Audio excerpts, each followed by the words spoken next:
Hello, sailors. I'm John Pearce. I'm Janel Martin. And I'm Whitney Kent.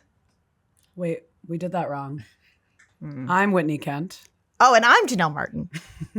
Welcome to the American Sailor Podcast, the official podcast of U.S. Sailing, for another notice board episode, wrapping up the end of August, wrapping the summer, and some fun, exciting stuff that's happened in the last few weeks. We have a lot to get through. And we're all here together. We're here together. In person. Yes, it's been awesome. We've had the whole staff in the office this week for strategic planning. Yep, we solved everything, and everything's going to be great. Yes.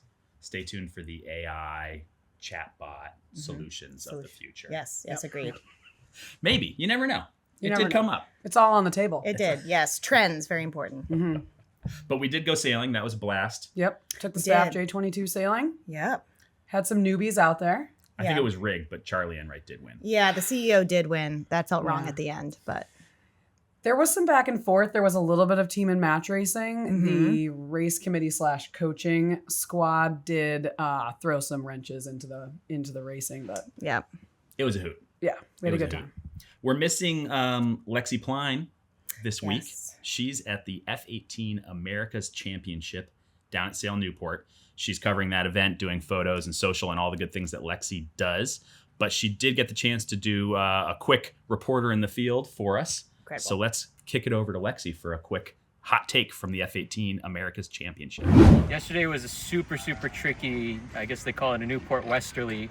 Haven't sailed here in a very long time and never in that wind direction. There are some pretty massive shifts across the course, and you'd be on the same tack in 1 second, you think you're crossing the whole fleet, and the next thing you're way behind. But it was super fun racing, and I love sailing the F-18 for that. Yeah, it was pretty much just what Aaron said. We had some ups and downs. The boat had some pretty good speed, but yeah, it was definitely shifty all over the place. And what's your favorite part of sailing the F-18? What makes you come all the way from Hawaii to come sail here? Downwind with the kite. Oh, yeah? Yeah. For me, it's the people in the class. I have some of my friends in the class. I've been seeing them every time we come for this event. Been coming to these events since 2017, so it's like my friend reunion every other year. Yeah, it's starting to get, even though we're out in Hawaii, yeah, we start to get some relationships with the fleet, so it's kind of fun. Get to see some old friends all the time. Awesome. Anything else you want to say about?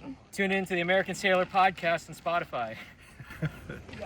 And wish us luck in Australia for the 2026 Worlds. All right. Thanks, Lexi.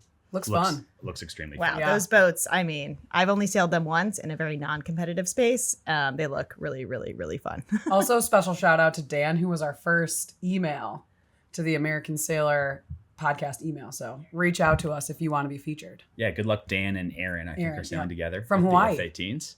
Yeah. Yep. Awesome stuff. Okay, well, we're going to kick off this notice board episode with a match racing corner with our guest experts here. Who wants to kick us off? I'll get it started. I was at the U.S. Women's Match Race Champs in St. Francis in San Francisco. I was sailing with Gwynnie Dunleavy. I sailed with her in Chicago last year, so we kind of ran it back with a similar team. She's coached by Janel. She's a Hoya, so Hoya Saxa. Big I was upgrade. subjected to like Janelle's coaching proteges all weekend. But it was great. It was a lot of fun. It was windy, a lot of current, a lot of breeze. Super deep fleet, like really stacked fleet, couple past champions. Allie Bleacher's team was there, Team BAM. They're always formidable. And then it was ultimately won by Team Vela Racing, which is Nicole Brault and Molly Vandermoor, Haley Thompson and Mackenzie Wilson. And then Molly Carapier, who used to sail with Nicole a lot, still does, I think, right? Yes. She was skippering, and they were incredible, hard to beat, super fast upwind in the breeze, and the J22s there. And then Caroline Bayless made it into the top 4 as well. Wow. And that was really fun to cheer her team. Join Something Chill Yacht Club. You can contact Caroline how to do that. But What is the yacht club again? Something Chill Yacht Club. Yeah. Something chill. It seems very Chill. new and chill. Yeah, membership fee is quite low, so. Yeah. Well, we doubled it over the weekend. We felt like she really raised the value of the club because she made it into the Are top you a 4. member of I am Something a Chill? member, yeah. One of the first members, number 1 fan. But yeah, it was great. We've talked about this before, but the like camaraderie and vibe at those events is amazing. There's a ton of like chatting at the end of the day, asking questions, like I was asking a lot how to make the boat go fast in those conditions because I'd not sailed out there, and just like a ton of different ways to do it. And it's great. It's a lot of fun.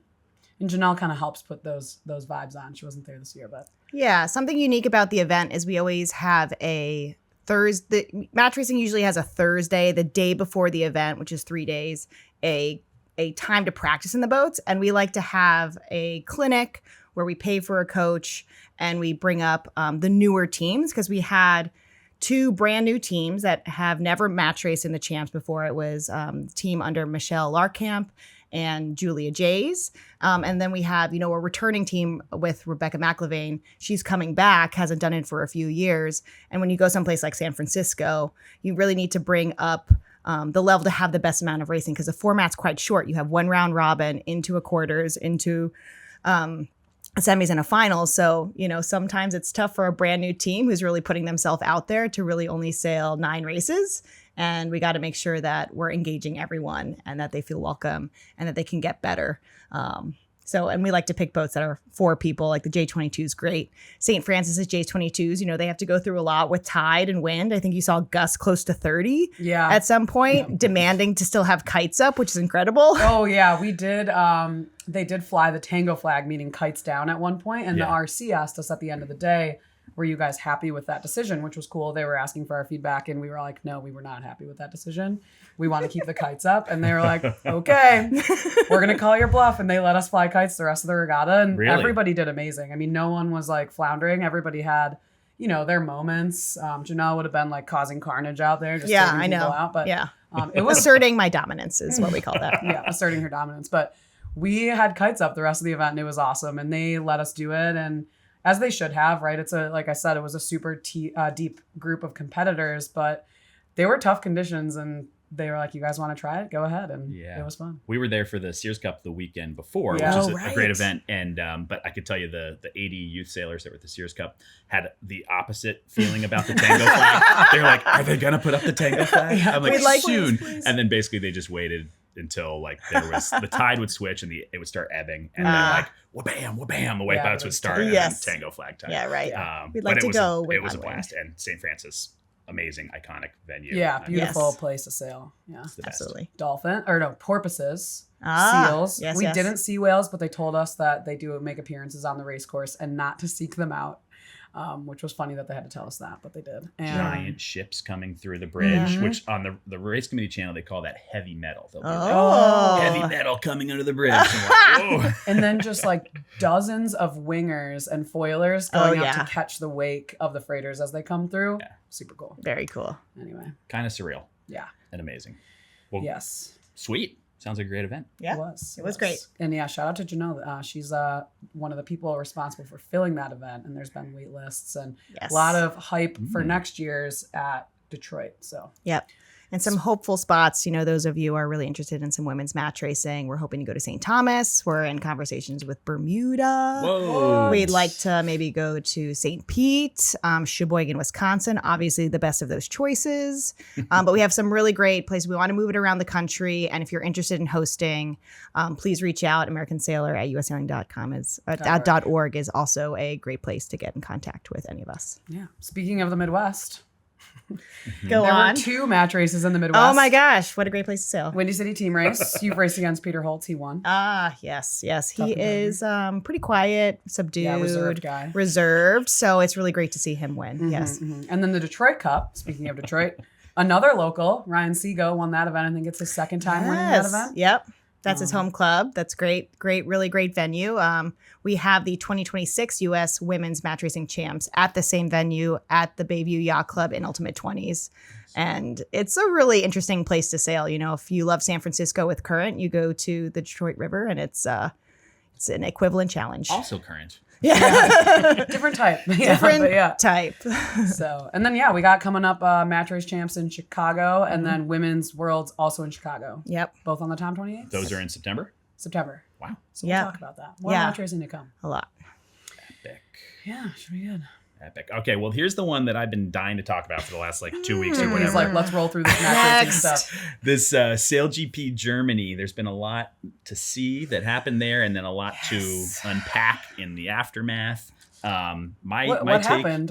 Wait, did something happen? Yeah, it was a pretty boring event, like you said, very subdued, Yes. very relaxed. No, it was like full carnage. It was basically NASCAR. Like it was, the Daytona 500. We're all waiting for the crash. But in a good way, I think overall. So just a quick recap for those that maybe didn't follow along. If you're somehow not on social media or YouTube or anything like that. But at this event during the practice day, they had big breeze. And to start things off, the Brazilian boat was just ripping around the weather mark, bearing away, and the front beam collapsed and the thing just tacoed and folded in half. Yeah. Not good. Super scary. That was a very bad way to start. Yeah. But I think everyone was safe. Mm-hmm.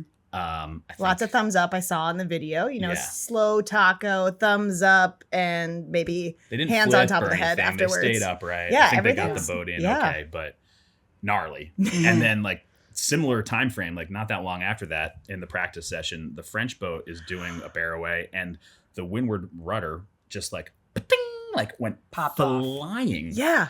And it went forward. I don't know how it, I would think it would fall off and fall Right. It would backwards get or caught, down. stay where it is. It must have been under so much tension that it just slingshotted Yeah. like a freaking samurai star. And thank God the Thank God no video one was boat, there. Yeah. maybe it's drones, but everything was behind it. So Yeah. that thing going forward is no joke. Yeah. But, spoiler alert, the French actually got their boat fixed and ended up winning the event. Yeah. Mhm. That was cool. So Clap, Kind of an epic clap. Well comeback. done. Well done. redemption. Yeah. And then, so I was watching live on race day number 1 on Saturday, or live-ish, and I was following along the USA boat, cheering on our guys, and they were having a really good day. Yeah. They were doing really well. Yeah. It looked like a lot of improvement. They got a 3rd, they got a 9th, they got a 4th, but when they were in the pack, they were moving forward just as often as they were moving back.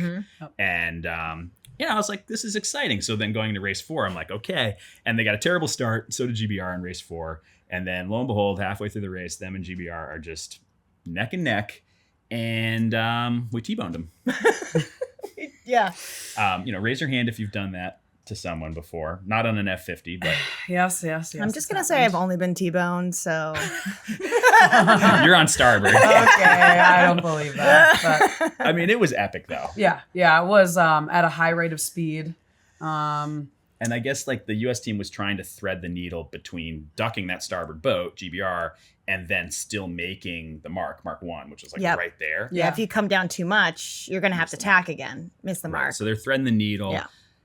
Maybe in a slower boat, you could do the thing where you sort of luff up and slow Mhm. and then wait to duck, like a little rabbit Right. start Yeah, maneuver. the high But slow. I'm Mhm. imagining when you're foiling at 60 No, doesn't you're work just that not. kilometers You an fall hour. off the foils or you hit the other boat. I guess those are the choices. So, Andrew Campbell was calling a duck. Yep. Shout out Andrew. Another Hoya as one. Yep. my and goodness. Taylor was trying to thread the needle, and they got him. So luckily, no one injured. It really reminded me of the movie Wind, Yes. Oh my God. Fantastic film.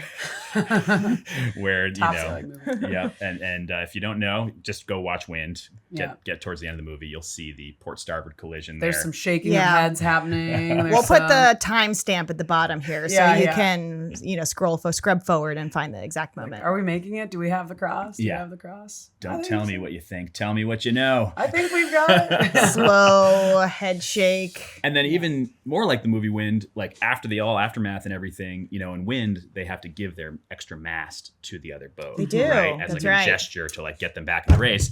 And yeah, exactly.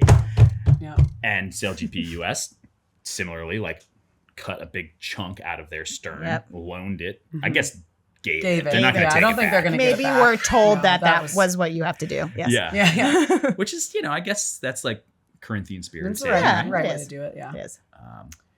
So yeah, that was wild. Yeah, and unfortunately for them, extremely well documented. Yes, really well yeah, done. Slow from- mo, we got all angles. No one saw me do it. Yeah. Right. No, yeah. It's like POV GBR, POV, Taylor, POV, Yeah. the coach boat. And Yeah. I think a lot of people were watching all of the POVs. And definitely some emotion, some animosity, I'm sure, or maybe not animosity, but Feeling raw. Yeah. Yes, a raw moment. Yeah. But I thought, the U.S. guys did their best to, help the other guys out. And then I was following up. I was like, how are they going to talk about this after this happens? Because again, in personal How do you experience, spin this? just didn't talk about it. Like, Right. that happened, and I'm not going to say anything more. But Andrew had an interesting little quote that I'm going to read from one of the press releases. So he said, when I got a good look at them, I knew we had to get behind them and then deal with Mark 1 somehow. I was trying to guide Taylor Canfield through there, but it was a little too late. These guys were doing, 65 or 70 kilometers an hour, getting underneath Mark 1. And then I like this line. So it was a bit of a compressed reality. I put my hand up, and when we just try to figure it out how to do it better next time moving forward, I learned a lot from the situation, blah, blah, blah. But I like that compressed reality. That's an interesting way to put it. I guess when you're going that fast, maybe the space-time continuum starts to bend a little bit. I think we've all felt that too, right? Like you hit somebody because you don't want to hit the mark, when it's like, just hit the mark. True. Right. True. You can Hit just the do mark. a turn. That's true. Or miss the mark. I mean, it happens. But Right. you have in your head what you want to do and what you think maybe you can do in that moment. And you're only thinking about maybe what's happening in your boat and how little of a turn you have to make. And it doesn't always go the way you plan it out. So, yeah. It was pretty epic. But overall, I thought the event was awesome. So cool. The boats are so cool.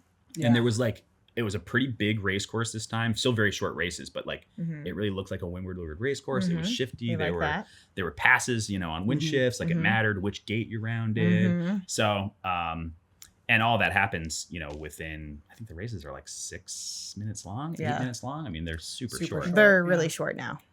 Which then I was watching some TP52 racing from the, The Super Series. it was a 15-minute upwind. Yeah. Yeah. Right. Which was fun. I loved it, but I needed a cup of coffee, a newspaper. Yeah, you can walk away for a little bit, wait for the mark rounding. So I think, SailGP is definitely doing it different. Yeah. And They're kind of meeting us all where our attention span is these days. Like pretty short, rapid, a little carnage for good measure. Yeah. I think the goal is probably less damage.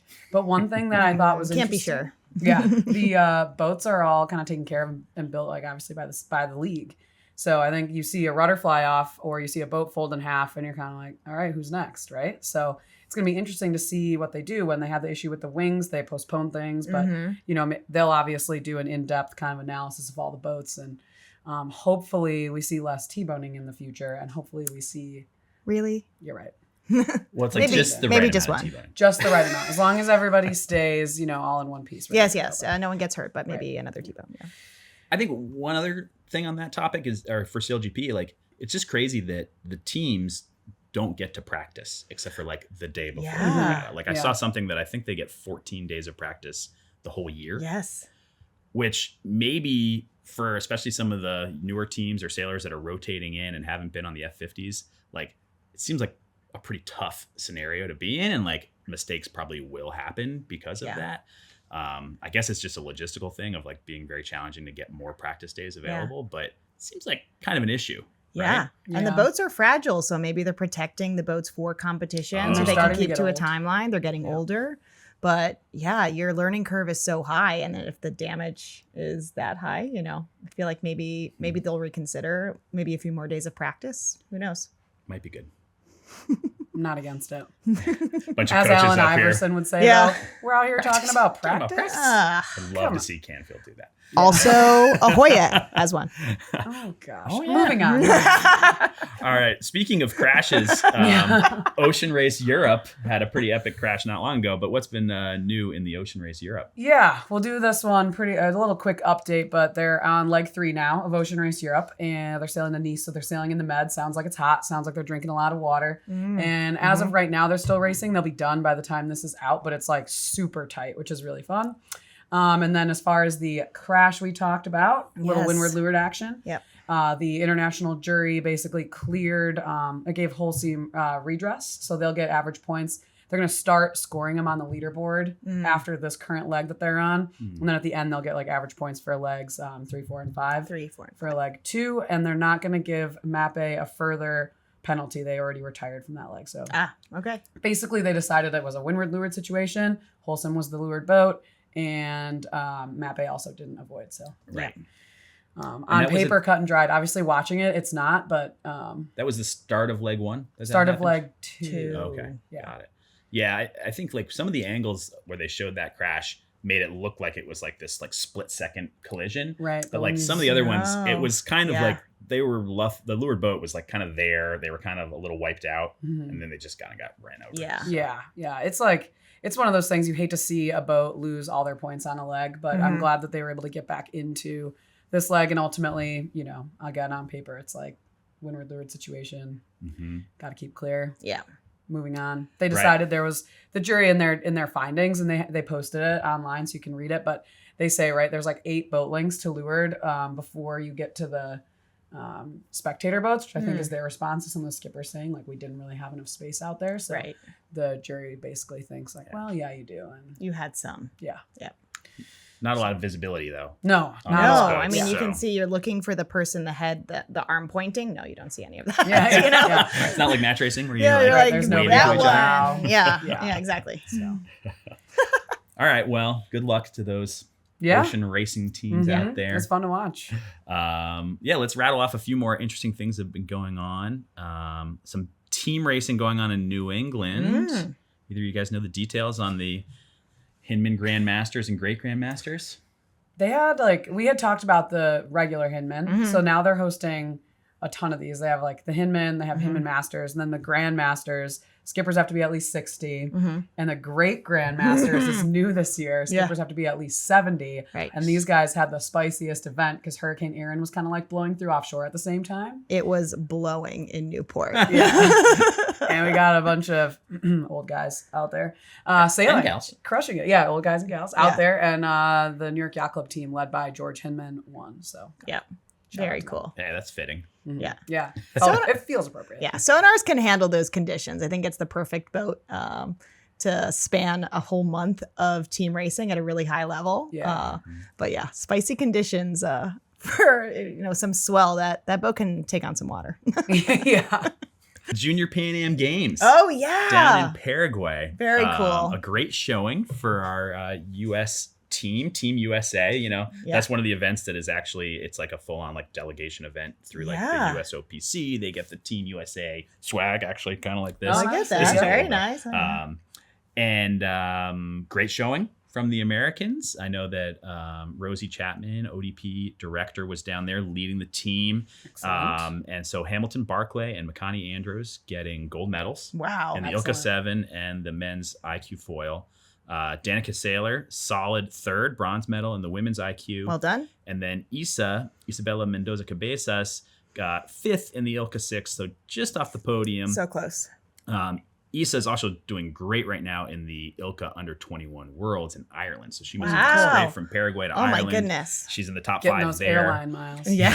Yeah. Certainly. So a lot of upcoming talent here. And, Makani has been very successful on the IQ foil at the youth scene. And he's now fully stepped into the senior equipment, the Olympic scene, training full time, I believe. So good things to come. Yeah, that's in super cool. LA. That's great. Yep, love seeing that. The young people. It looked like a tough fleet too. Like they had people from all over, good sailors with good results elsewhere. So Yeah. congratulations. And it's a big deal for Hamilton and Makani because that gives them an automatic spot at the Pan Am Games, the senior Pan Am Wow. Games. Oh, cool. I didn't So know we'll that. have 2 athletes in the Ilka 7 and 2 in the IQ foil. Wow. It's like That just is like great. amazing. extra Qualified. Yeah. Well done. bonus thingy. Represent. Yeah. All right. Should we What's do our next? North Americans corner? Sure. Yes. God, North Oh my Americans gosh. happening all over the place here. Best location. Yeah. So I guess we'll kick it off with the our friend Lexi, who not here with us today. R.I.P. Again. Yeah. R.I.P. Lexi. She was at Kingston Yacht Club in Ontario shooting the 505 North Americans. So she said that the hospitality is real in Canada. So don't you know it? Can confirm. Yeah. And so the team that won that, they hadn't sailed together before. Howard Hamlin and Jeff Nelson, they both won the event separately a number of times. Wow. And I saw online that it was Howard's 50th anniversary of doing the 505 North Oh my Americans. God. Wow. That's cool. Yeah. Wow. Wow. Yeah. So we'll have to hear from Lexi about that next Yeah. time she's on. Nice. Snipe North Americans. We're out at San Diego Yacht Club. That's a pretty stacked fleet. Mm-hmm. Have you guys done snipe sailing? I haven't. I've dabbled in the snipe. but my hiking legs are broken, so I can't do it anymore. It is a hiking boat, unfortunately. isn't it? Yeah. Yeah. Yeah. Yeah. I have a lot of respect for the people who Yeah. who sail snipes. It seems like a great all-time, like all ages Yes. fleet at a very high level, but good camaraderie.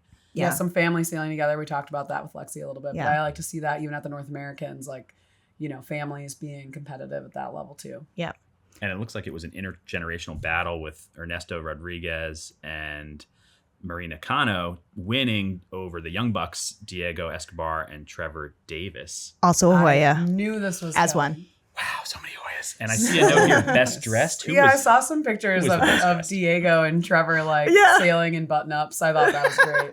keeping it classy. Keeping it classy. Really classy. Yep. So the J109 North Americans just wrapped up too. So they Yes. were tied in with the Inshore Verve in Chicago. So I was there sailing in a different fleet, but tricky conditions and shifty, super puffy, like blowing over 30. I can't escape that apparently. And Yeah, offshore. yeah, and the fleet ended up like super tight. I think first, second, and third were all separated by 1 point. Wow, So, that's the best. yeah, it was really cool. And the local teams were right up there, so that was great. And then it was the Corinthian Yacht Club of San Francisco ended up winning the event by 1 point. I think going into the last day, they were in second or third. So it was like all mixed up until the very end. So congratulations to those guys. They sailed a great event, but there was some wiping out happening all over. Nice. Well, they know about that in San Francisco. They do. So They they're do. like, They, we got they were this. dialed in. Yeah, they're ready for it. And the T10 North American Championship was in also on the Great Lakes in LaSalle, Michigan, won by Trey Sheehan and his Hooligan Flat Stanley Racing team, who they're in all kinds of different fleets, but they had a good event there. So T10 going strong, 17 boats. Yeah, solid. Fleet doesn't die. It doesn't die. Doesn't die. And you can get into T10 it for cheap. Intergalactics. It should be renamed. It should be. Yeah. Yeah. It's a good name. And then in the Lightning fleet, there was the women's junior and masters North Americans. Is that what it Yeah, was? they do it all together, WJMs. Yep. Trying to convince Janel to let me sail with her next year at that event. Yeah. Cool. I cost too much though. Shoot. Well, no, I want to sail with you. Oh, right. Oh, wait. That's Do right. you have a Lightning? I just bought a Lightning. Congratulations. Very exciting. 14014. It's a Nichols. It's blue. It's got a little bit of work to do on the mast step, but just like the Snipe class, it's a really family focused, welcoming class, really high level. I'm really excited to rejoin the Lightning class and get racing again. Very cool. Yeah, so I think the Buffalo Canoe Club performed pretty well at that event. I Yes. think they had a winning team in the junior fleet, and then in the women's fleet, Maya Weber and Jenna Probst, who are kind of like spearheading the Young Bucks in the Lightning class, Yes. won women's North Americans. So, Yes. and then Ched Proctor took home the Masters. Team Veggie Sub. Yep. Yeah. Yeah. Team Veggie. I think Subs. that the Lightning vegetarians? team Is names, that- I don't know. They just really like veggie subs, I think. Maybe there's probably a story to that one that I'm unaware of. We'll have to get them on. They have the Lightning class is doing a really good job lifting up their younger sailors. They have an under 32, Under Oh, yeah. 31, I think. under 31 U31. specific regatta that the leadership is all under 31, and it's being really successful. And it's just a really great example of how a class is revitalizing itself and is really, really healthy. So props to the Lightning class. Yeah, they shared that at the Sailing Leadership Forum last winter. Yes. They Yeah. shared that format, and the leaders who were also, like you said, under age 30 or so, Yeah. shared that. Good job. That's what it takes. What it takes. Get out Yep, there, keep promote doing the it. sport. Get a Lightning. You can get into the Lightning fleet for like relatively inexpensively. And Yeah. I was a Lightning Boat Grant kid, so if you are looking Same. for a boat to sail, Lightning Boat Grant kids, and they do a great job with that. So little love to the Lightning class there.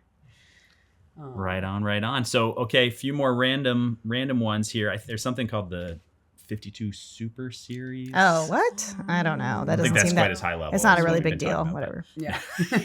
So moving on. No, American Magic continues to crush Yes. it. So I'm really excited to see it. I like that team coming together. They've been working really hard, and the drone footage of that series is absolutely incredible if you haven't seen it. Yeah, the mark roundings are out of control. Like, Yeah. yeah, Very smooth. very and good. it's like next generation kind of American team, right? Like Yep. a lot of sort of rising stars in the various roles. And new young sailor Terry Hutchinson on board. Yes. Yeah. Shout out to the muscle, Trevor Bird. He's a terrier. We overlapped at Boston University, so Yeah. raw buds. Yeah. You have to pick one. No, I can have both. They're one more event left in the Super Series this year, and American Magic is on track to be able to defend their title from last year. I think the boss man, Doug, is going to be on the boat for the next event. Great. So hopefully they can bring it home. Nice. That's great.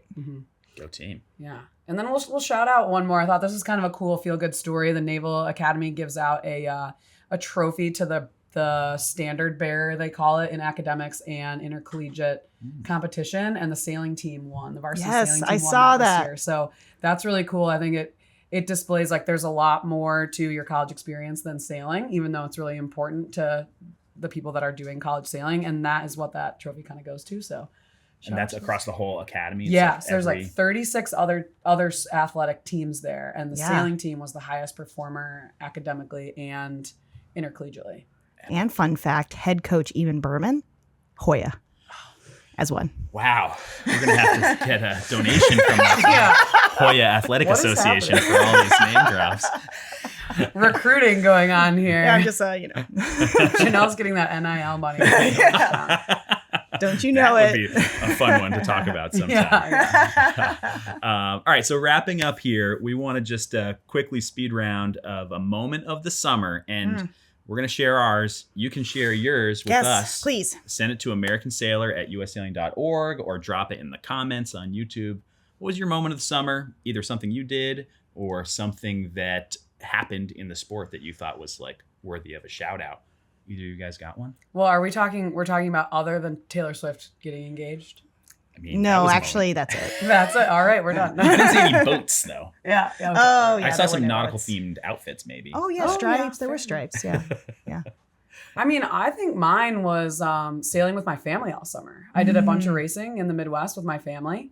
And we talked a lot about like kind of sailing on the Great Lakes, but that was a highlight for me. And we've talked about it a bunch on this podcast, but it's kind of why we all do it, right? Or why most of us do it, is to have fun, be competitive.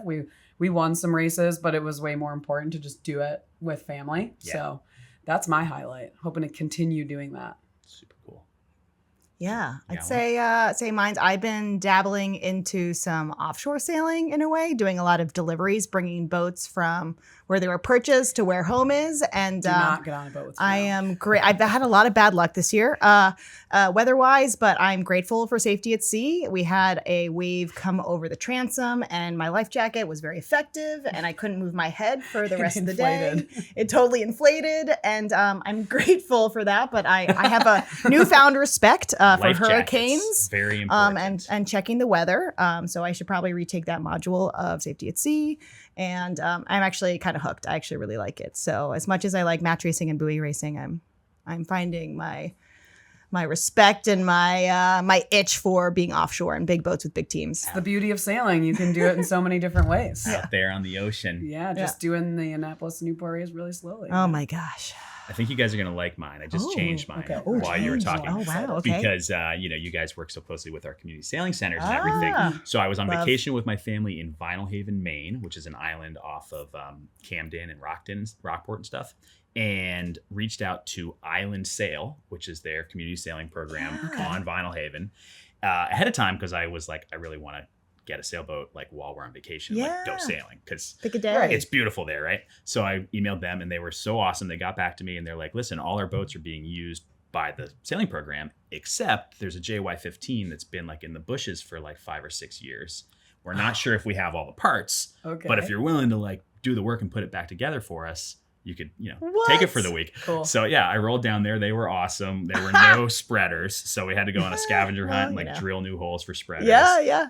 But everything else was pretty much there, and we put it together and sailed it for a few days.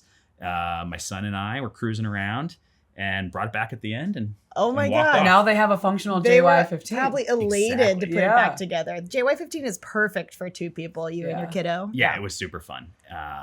And Island Sail, amazing, super grassroots sailing program. Just like the picture of a classic like wooden shed with like cool stuff all over the walls. Yes. And Yeah. like instructors that are super motivated and having a good time. Yeah. Homegrown. And in like beautiful Maine where the tides are like 12 feet and all that. Yeah. So A consideration. it was Yeah. that was a good one. It was a lot of fun. That's awesome. Good for you. Yes. So shout out to all you community sailing. Yes. Folks, Get out there, folks. support your local They're so community welcoming, sailing. and no matter, you hear it from stories from around the country. Just walk in, ask to sail. They're going to make it happen for you. Mhm. Yeah. Awesome. Well, any other parting thoughts? I don't think so. I'm excited to hear what our listeners have Yes, to say. please. Email us, comment. Prove us wrong. Yeah. Moment of the summer. Yep. Did you hit anyone while you were on board? Yeah. Oh, yeah. At a Tell us high- about And it. do you High have a rate of video of speed. it? Make us all feel better. Yeah. All right. Well, signing off. We'll see you soon on the next episode of The American Sailor, and enjoy the rest of your summer.